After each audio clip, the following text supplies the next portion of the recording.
nogironligi bo'lgan shaxslarning bandligini ta'minlash tizimi takomillashtirishga oid qo'shimcha chora-tadbirlar to'g'risidagi Prezident farmoni qabul qilindi. Farmon bilan asosiy maqsadlar etib quyidagilar belgilandi.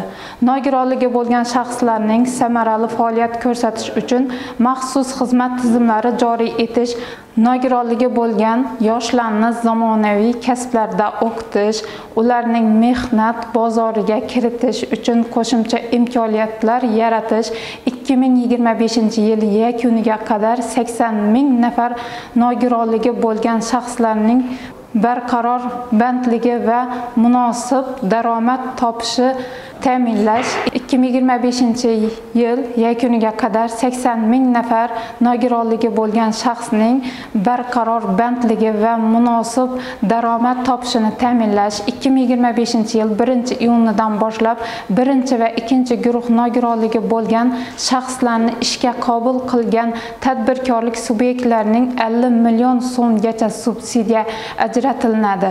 Subsidiya surdotarjimon, psixolog va hamkorlik xizmatlari tashkil etish xarajatlarini qoplash uchun ajratiladi. Jismoniy shaxslarga hamrohlik xizmati o'zini o'zi band qilgan shaxs sifatida ko'rsatilishiga ruxsat beriladi. Shuningdek, yagona milliy ijtimoiy himoya axborot tizimida mehnatga layoqatli nogironligi bo'lgan shaxslarning elektron reyestri yuritiladi.